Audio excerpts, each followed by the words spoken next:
Greetings, dear listener. Thomas Gloom here. It was about a year ago, from the time of this recording, that I first had the pleasure of reading a story written by Mona Kabbani. I was out of town, staying in a hotel, and I brought Mona's novella, The Bell Chime, with me. The book is essentially a fever dream of literary and psychological horror. I had a deliciously wicked time reading it, and had no clue at the time that within a year I'd have the opportunity to share an Into the Gloom exclusive with y'all in the form of a sneak peek into Mona's upcoming dark fantasy horror release entitled For You. You'll have to wait until August 11th, 2022 to read it in its entirety. But, as a tasty little treat, Mona and I offer you this free gift to whet your appetite. So, dear listener, sit back, quiet your mind, and remember to leave a light on as I read you the opening section of For You. For You. Written by Mona Kabbani. Narrated by Thomas Gloom. Part 1. The gods have blessed Muharib with a beautiful morning. It's the same kind of morning she's enjoyed from home day in and day out. A home so far away now. The clouds are parted, the sky a vibrant blue like a plate of purest glass floating downriver. Ravens swim through the air, sunlight reflecting the oil-slick color from their plump feathers. Even their song this morning is beautiful. Only she won't be awake for long to enjoy it. This knowledge frightens her, though she doesn't care to admit it. This day isn't blessed. It's a mockery, a cruel joke, as if offering her the crispest of oxygen, knowing it is difficult for her to breathe. And the mirage of this blessing only reaches the horizon. Everything beneath it is cursed. Muharib is on a wagon traveling through the region of Bayarj, the northernmost tip of country, also known as the Falling Peak. The region smells of crematorium smoke and dread, death and fear. The buildings here are crooked and black with soot from the burning dead. Their pointy domes, middle fingers to all that fester here because they know the color the sky turns at night. Citizens of this city move in various directions, carrying baskets and coughing into their rags. They jitter about like mice, afraid of the stories, afraid of each other. But rumors are just rumors, and chores must be done. Their baskets are empty, after all, and they cannot eat words. The wagon's lopsided wheels creak under the weight of her, the driver and that of her companions. Muharib eyes the driver.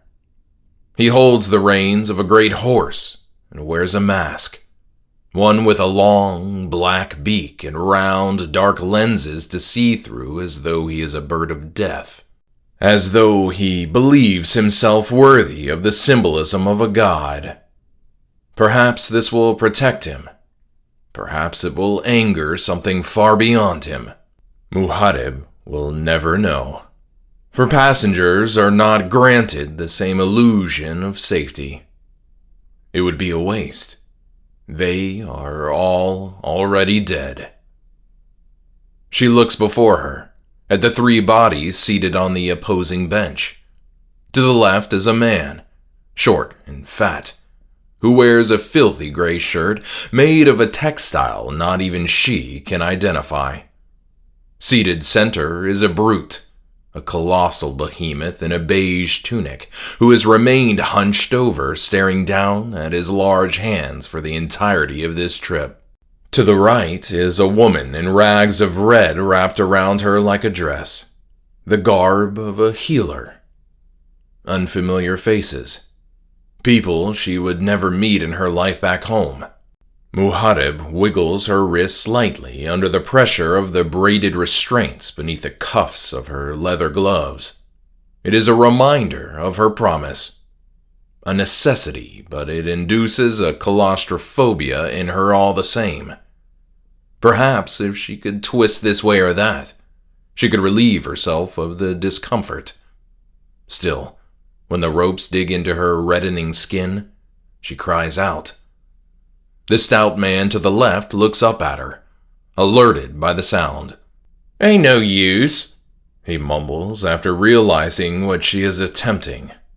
She nods and tries to break eye contact, but he holds her stare, a light flickering on in his eye where it was moments ago dim.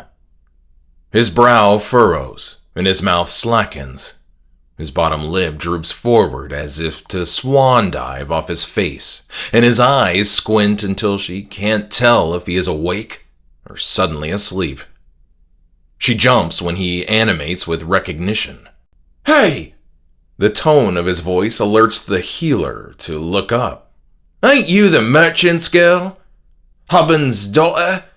Muharib tightens her lips, but the stout man is grinning now, shaking his head as if to quash the denial she has yet to express. Yeah, that's right. I've seen you in them newspapers. Our next textile empress. Piss job they did with them photos, but enough for my eyes to recognize ye." The woman leans in. Her rags are so thick and of such a peculiar red, as if she was plucked from right off her workbench and placed in this wagon.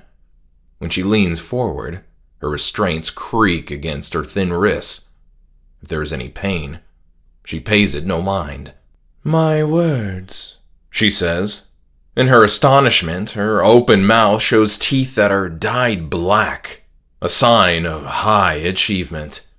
Despite the harsh grooves in her skin, the sharp features and razor-thin eyebrows, her voice is like a deep ocean, soothing. "That she is." The man spits. His saliva lands in a puddle that jiggles on the wooden planks. "What's the daughter of a high table member doing on the wagon to the falling peak?" He says this through a veneer of jest, but Muharib can sense the fear behind his words. She feels it too. "What's your luck?" the woman adds. The man smirks. "Pulled the short end of the lot?" "Perhaps the gods no longer bestow luck upon countries blessed." They struggle to keep their cackles down. They are nervous, creating noise to stave off their worries. The ravens crowding the surrounding rooftops join in, cawing to punctuate the mood. The brute seated between them lifts his head for the first time and looks directly at Muharib from across the wagon. He could squash her beneath his boot if he so wished, she thinks. And if the woman's voice is a deep ocean, his is the world beneath. "Leave her be, eh? If her luck with the gods has run out, yours is overdue." The duo quiets. They struggle with the thought. Muharib can see it twisting on their faces. When their minds reach the extent of the sentiment, their eyes widen, and they look away as though they've spotted a particular raven and are tracking its flight, lips pursed. Muharib is thankful for the change in attention. "Jofgesh," the brute says. It takes a moment for her to realize he is telling her his name and not just clearing his throat. There's a scar on his cheek that meets the top of his lip. It quivers as he speaks. "At country service." The duo returns their attention to the center of the cart, finding it newly palatable. "Yennefer L." The woman offers with a small smile, black teeth hidden. The stout man grunts. Marxist check, he says, putting a belching emphasis on the arcs. The skin of his wrist goes white from the pressure his expanding stomach applies against his restraints. He doesn't seem to mind. He's smiling like a drunk. Which makes you Muharib Ka, and us the sorriest council members in country. I'd like to think I'd make a fine council member, Yennefer comments. Marxist turns to her, a sneer on his face.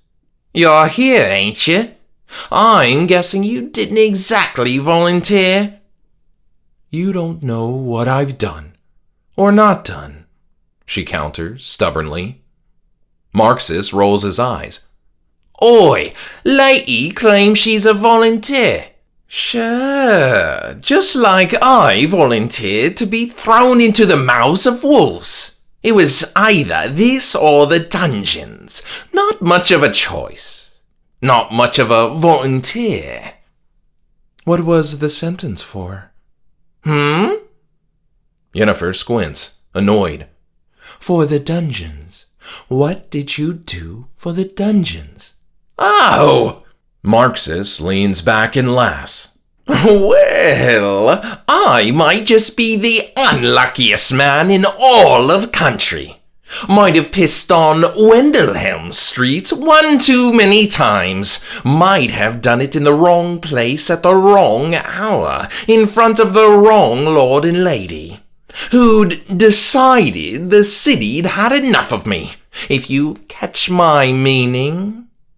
He spits again. So, here I am, at country's service. Yennefer lifts her lip in repulsion.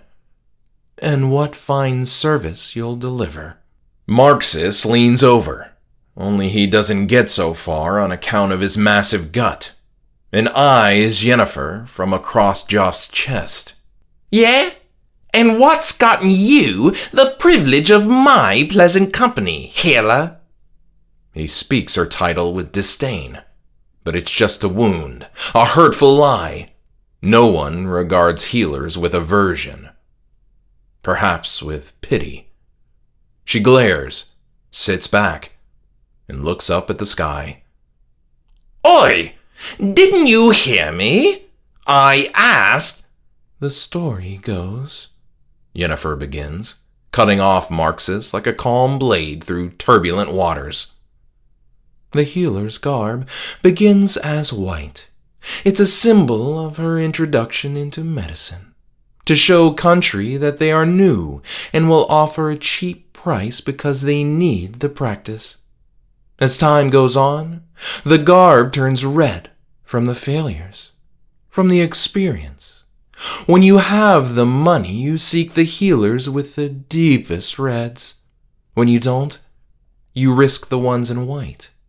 But in the end, you are contributing. You are contributing to the evolution of medicine. Muharib realizes it now. How deep the color of Yennefer's rags is. It's a circle, a beautiful circle. But those with the deepest reds are expected to provide no risk, are quick and precise. Ga, Hyren. Do good, harm none. She sighs, and it's like she's sinking into her skeleton beneath the weight of all that saturation. I receive the honor and pleasure of healing Lord Effigy's son. The pup was barely a year old, sick as a horse, frail, already past his time. I thought luck might be bestowed. I did what I could, said little, and sent him home. When she holds her hands out to emote, to pray, the restraints remind her of her bonds, and she drops them again into her lap. She rolls her wrists instead, letting the ropes dig. He died in his sleep. Their one and only heir. I was in Maynard when it happened. They sent me walking, and I never stopped. I walked for days across country, as if the shame were following me, and if I were to stop, it would catch up and consume me whole. I didn't realize where I was going until this wagon paused, and I let it take me. Now I am here, for where else would I be? I am destined for the black, and when I am found, when they strip me of my reds and don me with the black, I will be nothing. The black, the third color in the spectrum of a healer's life, though it is worn by few. Whereas white is the caution of a new blood, black is the caution of old blood gone wrong. Something cursed. The wagon finds silence. It only lasts a moment. "Piss on that," Marxist says. Yennefer stomps her foot and glares at him. "Piss on everything, huh? You fat, ugly pig?" Marxist laughs. Sure, 'tis a very sad affair indeed, but what's it got to do with you? The little shit was a runt. It's no reason for them to dress you in the black on account of a runt. Sure as hell ain't no reason to send you into the belly of Bayarj. Yennefer huffs, blowing back a lock of short brown hair from her eyes. She faces forward, finding the view of Marxist no longer agreeable. But there is the faintest phantom of a smile on her lips. Muharib sees it on the corner of her mouth. "I deserve this," the healer concludes. Her wrists continue their rolling without chance of relief. Marxist groans. "Good for you. What about you, eh?" He nudges Joff, finding a new target, practically leaning against him now. "What's a brute like yourself doing on these four wheels of the apocalypse, huh?" "Sold," Joff says. And for a second, Marxist grows eerily still. Sold? No one is sold anymore. Marxist's bottom lip quivers. He wants to ask for the details. He wants to ask where the brute came from, if he was indeed a bondsman, and to whom. Judging by the way he glances down at Joff's biceps, as thick as a horse's rear leg, he opts to keep his nose out of it, and clear of any potential breakage for what he must know is an inappropriate intrusion. Instead, he turns back to Muharib. "I'm guessing you're not up to speaking any more than before." Why is she here? That's what he wants to know. What they all want to know, these strangers watching her. And wouldn't that be nice? To know. If she opened her mouth now to speak, no words would come. The memories have all but drowned and left rocks in her throat. Speaking would break the dam holding back her dormant emotions, the ones whose raison d'etre she cannot recall. All she has is an ache, a drive telling her this is where she belongs. When she doesn't answer, Marxist shrugs. "Suit yourself." No one looks at him. No one speaks further. The wheels of the wagon clabber on, spitting out stones and tiny pebbles from their path. Marxist squirms under the silence. Then his grin returns, mouth latching on to the next topic of conversation. "Bets. Who do you reckon will wrangle up the most white sites?" This chapter was taken from For You by Mona Kabbani. You can pre-order the ebook version, which is slated for publication by Full Sturgeon Moon on August 11th, 2022 on Amazon. Or, if you'd like a signed paperback copy, head on over to Mona's Instagram page, @MoralityInHorror, and click on the link in her profile. This Into the Gloom exclusive audio production was used with the permission of both the author and publisher.